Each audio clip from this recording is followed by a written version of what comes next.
yang sudah tergabung pada saat pagi ini, Bu Ria, Dede Pretes, Martondang, Wani, Bu Lina Lee, ada teman kita baru, Ibu Santi Kristina Buru Sianturi, ya. Nanti kita kenalan, ya, Ibu Santi, ya, Pak Edison Pitelatu, dan juga Pak Steve. Wah, mungkin ada yang terlewatkan, tapi itu yang pagi ini. Nanti sudah sesudah kita bisa kenalan lagi. Ya, oke. Mari kita berdoa dulu untuk menerima firman Tuhan. Bapa dalam surga, kami bersyukur pada saat ini kami boleh bersama-sama, mana kami rindu agar firman-Mu Tuhan senantiasa memberikan jawaban bagi kami, sehingga setiap tindakan kami seturut dengan kehendak Tuhan. Terima kasih Tuhan, berfirman Engkau, kami sudah siap mendengarkannya. Dalam nama Kristus kami berdoa. Amin. Jadi pagi ini kita belajar firman Tuhan tentang apa yang dimaksud dengan ciptaan baru, ya. Sehingga kita bisa punya gambaran bagaimana kita akan hidup. Nah, ini terambil dalam 2 Korintus pasal 5 ayat 15. Saya bacakan. Dan Kristus telah mati untuk semua orang, supaya mereka yang hidup tidak lagi hidup untuk dirinya sendiri, tetapi untuk Dia yang telah mati dan telah dibangkitkan untuk mereka. Saya baca ayat 15 saja, tidak semua saya bacakan. Ya. Saudaraku, yang pertama, orang yang sudah mengalami ciptaan baru itu, di mana dia punya sikap. Pertama, ada kesadaran yang dalam, ya, di mana Kristus telah mati untuk dirinya sendiri. Kalau saya membacakannya, dan Kristus telah mati untuk saya. Ketika saya menyadari tentang kondisi keadaan di mana Yesus sudah menyerahkan nyawanya sepenuhnya di kayu salib, dan darahnya tercurah untuk menebus saya dari segala dosa dan hukum maut. Dan saya menyadari dengan segenap hati saya, itulah langkah awal bagaimana saya memasuki namanya ciptaan baru. Kenapa bisa terjadi? Karena saya menerima dengan sepenuhnya melalui iman saya. Yesus sudah menggantikan hukuman dosa yang seharusnya saya yang mengalaminya, karena saya yang berdosa. Tapi Yesus mau menggantikan hukuman itu yang sepatutnya saya yang mengalami, tapi Yesus mengambil alih hukuman dosa dan darah tercurah. Saya sangat menyadari kasih Yesus yang sangat dalam. Kasih Yesus tidak terukur dengan apapun yang ada kita lihat, yang ada kita raba. Tidak bisa diukur. Ada orang mengatakan lewat nyanyian, setinggi-tinggi langit, lebih tinggi kasih Yesusku. Sedalam-dalamnya lautan, lebih dalam kasihku. Selebar-lebar samudra, lebih lebar kasih Yesusku. Jadi ini pertama, kesadaran ini yang perlu kita renungkan, bagaimana Yesus sudah menyatakan kasih-Nya, kasih tanpa syarat. Dan ini yang membuat kita senantiasa ingin melekat, ingin dekat, ingin bersekutu. Kita punya kesadaran sepenuhnya bagaimana kasih itu dinyatakan. Jadi kalau orang memang ingin mengalami ciptaan baru, perenungan tentang kasih Yesus bagaimana Yesus sudah menyerahkan nyawanya di kayu salib. Ini menjadi langkah awal bagaimana kita menjadi ciptaan baru. Karena hubungan kita dengan Yesus, yaitu hubungan secara rohani. Roh kita dengan Kristus ada kesatuan. Orang bilang unity in the spirit. Dan itu juga membuat saya bisa kuat, membuat saya bergairah, membuat saya semangat melalui namanya kesadaran ini. Sepenuhnya saya menyadari saya diselamatkan bukan karena perbuatan baik saya. Saya selamatkan bukan karena saya hidupnya lebih baik secara sosial. Tidak. Justru Yesus rela menyerahkan nyawanya untuk semua manusia. Jadi bukan hanya satu orang. Tapi kalau kita membacanya, kita membaca lebih spesifik. Kristus telah mati untuk saya. Ini yang pertama. Jadi perenungan ini cukup lama. Sampai ada kalanya kita bisa meneteskan air mata. Merenungkan kasih yang tanpa syarat. Ini langkah-langkah bagaimana kita betul-betul mengalami satu kehidupan yang baru. Tampilan luarnya sama, tapi yang berubah ada di dalam hidup kita.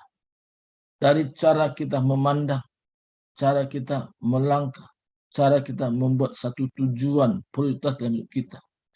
Ada hal yang baru. Saya pernah berkata kepada teman saya, kalau dalam komunitas ini tergabung, jangan kita pikirkan apa yang dilakukan oleh yayasan ini. Tapi pikirkanlah apa yang saya bisa lakukan untuk yayasan ini.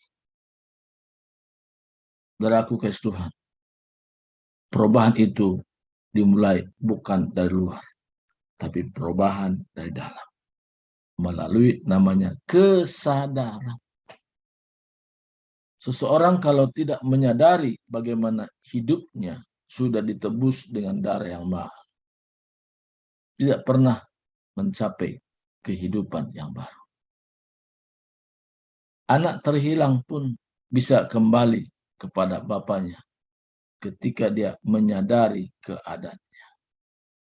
Sehingga dia berkata, aku akan kembali kepada Bapa. Walaupun kalau saya hadir kembali di sana, saya disejajarkan dengan hamba pun tidak masalah. Dia kembali kepada bapaknya. Itu tekadnya. Dari mana itu ada tekad? Karena kesadaran itu. Nah, saya pun begitu juga. Saya diberikan Tuhan kesadaran bahwa saya melayani. Oleh karena Kristus sudah menyatakan kasih-Nya tanpa syarat. Ini yang pertama. Yang kedua apa di sini? Supaya mereka yang hidup tidak lagi hidup untuk dirinya sendiri. Ini keputusan. Setiap orang mau meningkat secara rohani, dia mengambil sebuah keputusan. Bukan karena tekanan kiri kanan, tapi melalui nama tadi, kesadaran tadi, bagaimana Yesus sudah menyatakan kasih-Nya, dan dia mengambil keputusan. Aku hidup bukan untuk diriku lagi. Aku hidup tidak lagi hidup untuk diri saya sendiri. Tuhan tertarik melihat sikap kita, yaitu mengambil sebuah keputusan. Dan orang yang mengambil keputusan dalam dirinya, aku hidup bukan untuk aku lagi. Di sanalah semakin roh Tuhan bekerja kepada orang yang sudah mengambil keputusan. hidupku bukannya aku lagi. Dia sudah mengambil keputusan, ambil bagian di dalam pelayanan. Sehingga apapun kondisi, situasi yang dihadapi, keputusannya lah yang membuat dia tidak mudah digoyahkan. Ada satu nyanyian, I have decided to follow Jesus. Saya sendiri kalau naikkan pujian ini, kadang saya bisa mencucurkan air mata. Kenapa? Karena saya renungkan bagaimana saya sudah mengambil keputusan untuk mengikut Yesus. Nah, ini yang membuat kita bisa kuat. Kenapa? Karena pertama kita sudah mengalami kasih tanpa syarat. Yang kedua, kita sudah mengambil keputusan untuk ambil bagian di dalam pelayanan. Ini luar biasa.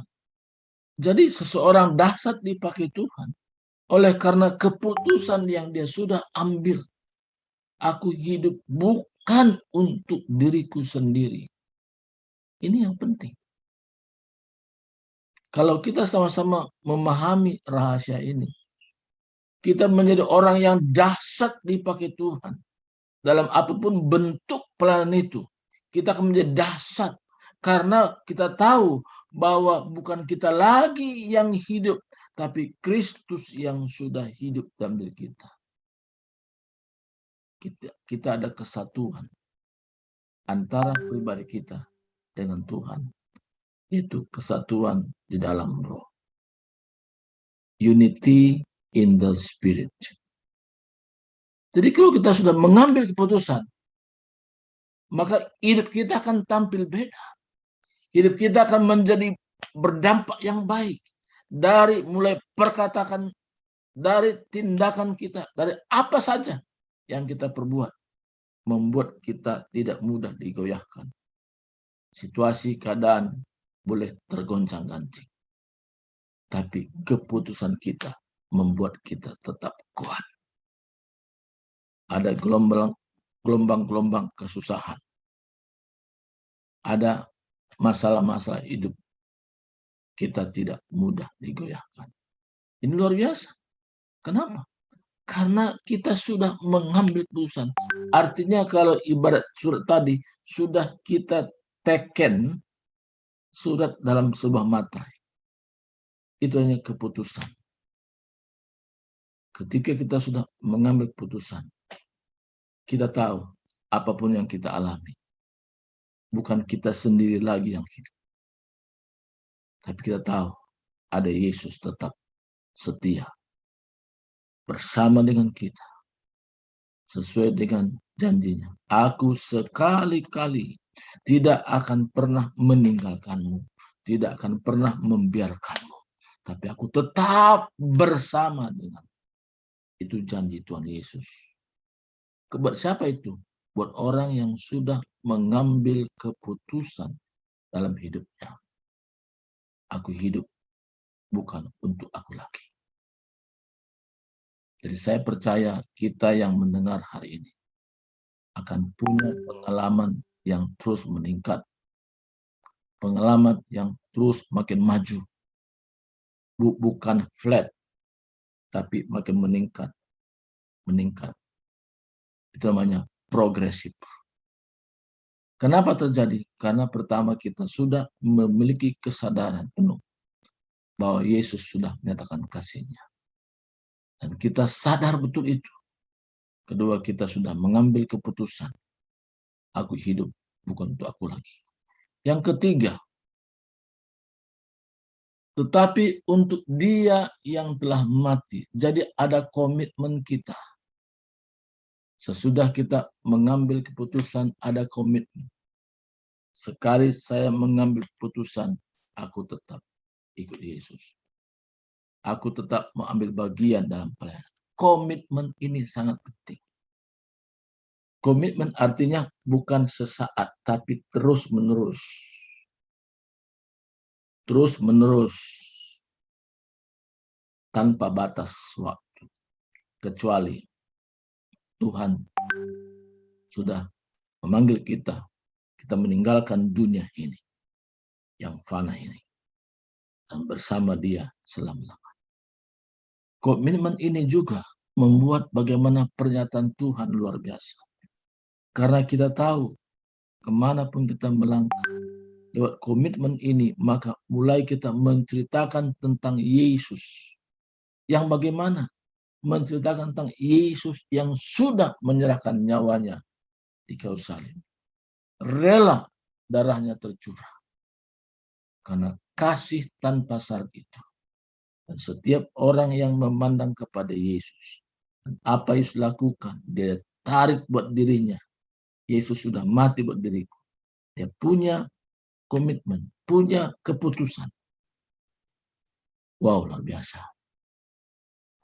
Saya sangat optimis sekali. Setiap orang yang mengambil komitmen, ada kekuatan baru. Kekuatan yang luar biasa, yang orang lain tidak dapatkan. Maka ada perbedaan antara hanya Kristen secara nama, Kristen by name, dengan Kristen yang punya komitmen. Komitmen inilah membedakan kita dengan hanya orang Kristen secara nama saja. Komitmen ini yang membuat kita menjadi militan. Komitmen ini membuat kita tampil beda di tengah-tengah masyarakat. Komitmen ini yang membuat kita berani menyatakan suatu kebenaran. Karena kita tahu, hidup ini hanya sebuah kesempatan. Dalam waktu yang singkat, Tuhan beri saya hidup. Aku hidup untuk Yesus. Aku punya keputusan dan komitmen dari saat kita mengambil keputusan itu. Disinilah letak perbedaan antara hanya Kristen dengan Kristen yang punya komitmen. Tuhan tertarik ketika setiap orang yang memandang kepada Yesus punya komitmen yang kuat. Komitmen ini sungguh luar biasa. Apapun kondisi situasi ketika kita komitmen, akan luar biasa kita alami dan kita punya kesaksian yang tidak pernah habis. Kesaksian kita itu bagaikan air yang membual, sehingga mata air yang terus memancar. Saya mengikuti satu fellowship, dan waktu diberikan ruang kesaksian, ketika tanya siapa yang mau bersaksi, silakan. Yang lain pada diam. Tapi saya berkata, saya setiap kitab fellowship saya bersaksi. Kenapa saya bersaksi? Karena ada satu kehidupan yang terus-menerus Tuhan nyatakan, bagaimana kebaikan Tuhan, bagaimana kekuatan Tuhan, bagaimana Tuhan memberikan semangat yang baru dalam kondisi situasi. Mungkin orang lain tergoncang-gancing, orang lain berpikir tentang kesusahan, tapi Tuhan berikan saya kekuatan, semangat, bahkan saya tidak berpikir tentang hal-hal negatif, tapi saya berpikir tentang hal-hal positif. Situasi keadaan, kalau Tuhan izinkan terjadi, ada maksud dan rencana Tuhan. Dan saya belajar melihat hal-hal yang baik di tengah-tengah situasi yang kurang baik. Sebagai contoh, orang sering memandang dengan adanya pandemi COVID-19. Kalau saya dengar kiri kanan, banyak orang berbicara tentang hal-hal negatif. Bersaksi hal-hal negatif. Apa hal negatif? Hidup makin susah. Apa hal negatif yang sering terdengar? Gereja ditutup. Ketika saya bersaksi pada giliran kedua, saya bilang, puji Tuhan. Dengan adanya COVID ini, Tuhan berbicara. Apa yang Tuhan mau sampaikan? Pertama, pengertian gereja. Tuhan pulihkan kembali. Karena banyak orang berpikir gereja itulah sebuah gedung. Sehingga ada berkata pemerintah tutup gereja. Dan saya katakan, karena pendiri gereja adalah Yesus Kristus. Kalau Tuhan Yesus buka, tidak ada satu manusia pun bisa menutup. Kalau Tuhan tutup, tak ada satu manusia pun bisa buka. Tapi justru saat-saat ini, Tuhan kembalikan apa arti gereja. Ya, ini yang Tuhan mau nyatakan. Gereja adalah berbicara tentang kesatuan umat percaya menjadi tubuh Kristus. Yang kedua, apa yang terjadi dengan adanya COVID-19? Mulai tembok-tembok pemisah dirobohkan, tembok organisasi, gedung-gedung yang tadinya berpikir itu adalah gereja. Tuhan mulai rubuhkan pembatas itu. Sehingga terjadi namanya gereja tanpa tembok. Church without wall. Nah ini Tuhan katakan. Makanya akan semakin dahsyat kalau orang bisa menyikapi dalam setiap keadaan hal-hal yang positif. Dan ini bisa kita mengerti dan kita pahami kalau ada komitmen. Sangat penting. Sesudah komitmen kita ada, maka apa selanjutnya yang Tuhan mau katakan buat kita? Yaitu ada kemerdekaan. Orangnya komitmen, ada kemerdekaan. Ya, seperti apakah kemerdekaan itu dinyatakan? Kamu, Roma 6 ayat 18, kamu telah dimerdekakan dari dosa dan menjadi hamba kebenaran. Roma 8 2 katakan, Roh yang memberi hidup telah memberikan kamu dalam Kristus dari hukum dosa dan hukum maut. Kita menjadi orang merdeka. Dari mana? Dari kutuk perhambaan. Saat kapan kita dimerdekakan? Saat kita beriman kepada Yesus Kristus yang sudah menyerahkan nyawanya. Dia telah mati untuk semua orang supaya mereka yang hidup tidak lagi hidup untuk dirinya sendiri, tetapi untuk Yesus yang telah mati dan dibangkitkan dari antara orang mati. Artinya, kita merdeka total ketika kita menyatu dengan kehidupan Yesus secara roh. Nah, kita merdeka. Ada orang berpikir, oh saya bisa kuat kalau saya banyak puasa, banyak menyendiri. Itu satu pandangan yang nggak tepat. Saya bisa kuat karena Yesus yang memberikan kekuatan.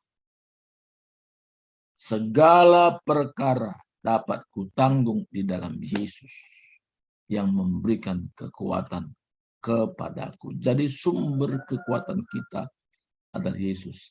Sehingga kita pun bisa merdeka oleh karena Yesus yang memberikan kemampuan. Jadi kita tidak lagi dikuasai oleh dosa dan hukum maut. Tidak lagi.